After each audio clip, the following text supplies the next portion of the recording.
کہ میں تو معافی مانگتا ہوں، معافی کی رات ہے، بخشش کی رات ہے، مغفرت مانگنے کی رات ہے، اور اللہ بخشتے اور معاف ان کو کرتے ہیں جو معافی مانگتے ہیں۔ بعض اوقات انسان سمجھتا ہے میں بہت بڑا گناہ گار ہوں، پتہ نہیں میرے لیے معافی کا اعلان ہوگا کبھی، پتہ نہیں اللہ مجھے معاف کرے گا یا نہیں کرے گا۔ وہ اللہ اپنے بندے کے سچی توبے کے انتظار میں ہوتے ہیں، دل سے توبہ کرتا ہے، سچی توبہ کرتا ہے۔ ایک تو ہمارے ہاں توبے کا جیسے ہم سسٹم لگائے بیٹھے ہیں، اور جیسے ہم خود ہی اپنی طرف سے یا اللہ معاف کر دے یا اللہ، اندر سے نہیں کہتے، صرف زبان سے۔ اگر اندر سے ہم اپنے اس گناہ پر نادم ہو جائے، اپنے اس غلطی پر نادم ہو جائے اور دل سے توبہ کرنے کی طرف آ جائے،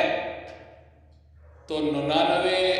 قتل کرنے والے قاتل کے لیے بھی اللہ نے معافی کا اعلان کر دیا ہے۔ احادیث میں موجود ہے، اسی مشکات میں روایت موجود ہے۔ پچھلی امتوں کے واقعات حضور نبی کریم صلی اللہ علیہ وسلم نے بیان فرمائے، جن میں بہت سارے ایسے بندے ہیں جن کی زندگی میں بہت سارے گناہ تھے، لیکن جب خلوصی دل سے سچی توبہ کرتے ہیں تو اللہ ان کے لیے معافی کا اعلان کرتا ہے۔ انہی میں سے ایک واقعہ جو ہم سب کے لیے عبرت بھی ہے اور سبق بھی ہے۔ آپ نے وحشی کا نام سنا ہوگا، جس نے بہت بڑی غلطی کی تھی۔ حضرت حمزہ رضی اللہ تعالیٰ عنہ کو، جو حضور کے لاڈلے چچا تھے، محبوب چچا تھے، ہم عمر چچا تھے اور رضائی بائی بھی تھے، حضرت حمزہ رضی اللہ تعالیٰ عنہ کو وحشی نے احد کے میدان میں قتل کیا، شہید کیا۔ اور پھر جو اس نے کیا تھا وہ بھی واقعہ آپ نے سنا ہوگا۔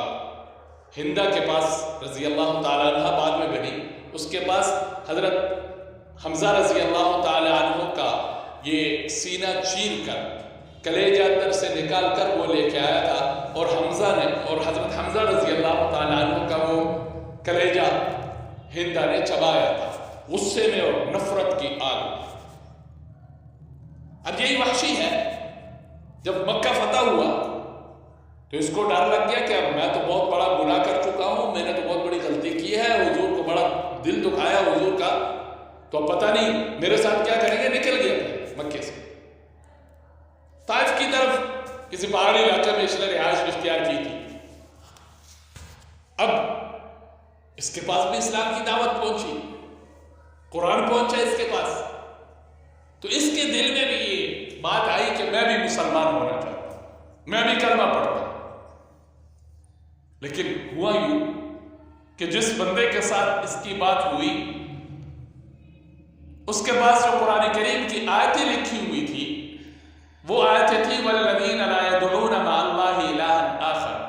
وَلَا يَقْتُلُونَ النَّفْسَ الَّتِي حَرَّمَ اللَّهُ إِلَّا بِالْحَقِّ وَلَا يَزْنُونَ وَمَن يَفْعَلْ ذَلِكَ يَلْقَىٰ أَثَامًا، کہ جس نے شرک نہ کیا ہو، جس نے ناحق قتل نہ کیا ہو،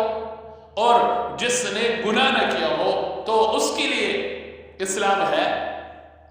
اس کے لیے معافی ہے، اور جو یہ کام کرے گا تو اس کے لیے، جس نے یہ کام کیے ہوں ان میں سے کوئی ایک کام کیا ہو تو یلقا اثاما، اس کو بہت بڑے عذاب کا سامنا کرنا پڑے۔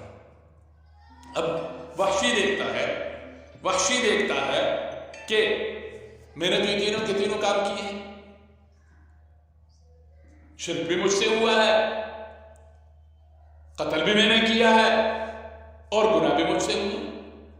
تو اس نے کہا میں تو مسلمان ہونا چاہ رہا تھا، لیکن قرآن کی یہ آیت مجھے مسلمان نہیں ہونا تھی۔ وہ بندہ حضور صلی اللہ علیہ وسلم کی خدمت میں پہنچا، عرض کیا رسول اللہ وحشی مسلمان ہونا چاہتا ہے، لیکن اس وحشی کے سامنے یہ آیتیں آ گئی جس کی وجہ سے وہ کہتا میں مسلمان ہونا چاہتا ہوں، لیکن یہ تینوں کام میرے اندر موجود ہے، اور قرآن کہتا ہے وَمَن يَفْعَلْ ذَلِكَ يَلْقَىٰ أَثَامًا۔ تو اب دیکھیے ذرا اللہ کی نظر کرم، نظر رحمت دیکھیں، ایک وحشی جس سے اتنا بڑا گناہ ہوا ہے، لیکن جب وہ سچے دل سے سچی توبہ کر کے آنا چاہتا ہے تو اللہ اس کے لیے بھی راستے بتا دیتا ہے۔ ساتھ ہی اللہ نے آیت بھیجی إِلَّا مَن تَابَ وَآمَنَ وَعَمِلَ عَمَلًا صَالِحًا فَأُولَٰئِكَ يُبَدِّلُ اللَّهُ سَيِّئَاتِهِمْ حَسَنَاتٍ، کہ وحشی کو کہو گھبراؤ نہیں، ایمان لے آ، آگے کی زندگی میں نیک عمل کی نیت کر لے، تیرے پچھلے گناہ کیا، میں تیرے پچھلے گناہوں کو نیکیوں میں بدل دوں گا۔ اب وحشی کو مسلمان ہونا چاہیے تھا، آئے تو اس کے پاس پہنچی، لیکن وحشی کہتا ہے ٹھیک ہے میں توبہ کر لوں گا، ایمان لے آؤں گا، لیکن آگے زندگی میں کیا گارنٹی دوں کہ میں نیک بن کر رہوں گا، اس لیے میں نہیں مسلمان ہوں۔ پھر حضور کے پاس بندہ پہنچا۔ اب وحشی کے نخرے بھی دیکھیں، اللہ اپنی طرف آنے والے بندے کے نخرے بھی برداشت کرتے ہیں۔ اللہ چاہتے میرا بندہ آئے سے، میرا بنے سے، پھر آئے تو ان اللہ لا یغفر ان یشرک بہ ویغفر ما دون ذلک لمن یشاء۔ معاملہ آسان ہو گیا، وحشی کو وہ زندگی میں شرک نہ کر، کیونکہ مشرک کے لیے معافی کا اعلان نہیں ہے،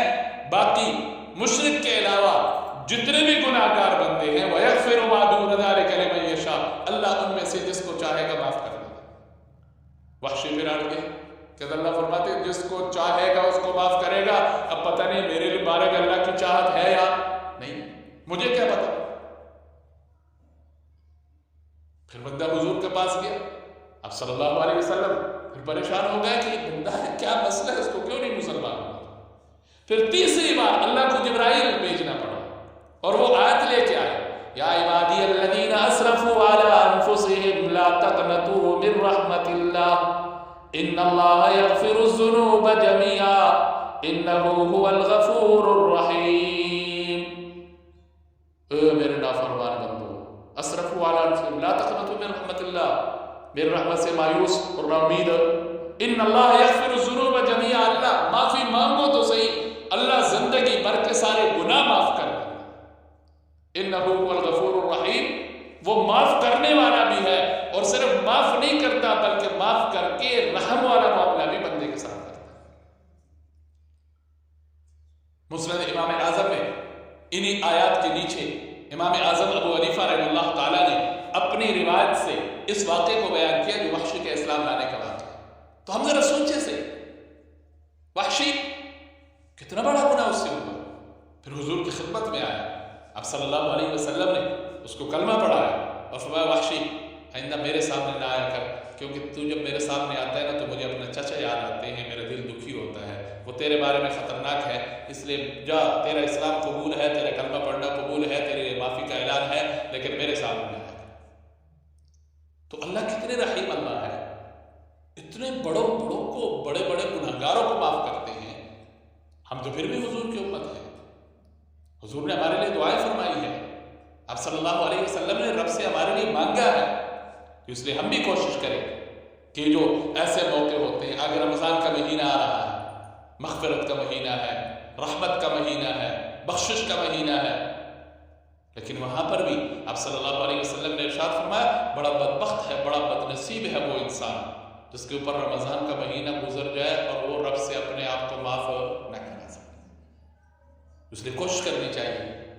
عبادات بھی بندہ کر رہے، صلاۃ تسبیح پڑھ لیں، توبہ کے نوافل پڑھ لیں، اس کے علاوہ قرآن کی تلاوت کرنے کا موقع ہے وہ کر لیں، اور ذکر اذکار کا موقع ہے وہ کر لیں، کیونکہ ذکر کے لیے وضو بھی شرط نہیں ہے، اور جو نیکی کر سکتے ہیں انسان اس رات نیکی کرے، اگر وہ نیکی نہیں کر سکتا تو کم از کم یہ ہو کہ ہم اپنے رب سے معافی مانگتے ہیں۔ صلاۃ تسبیح کا طریقہ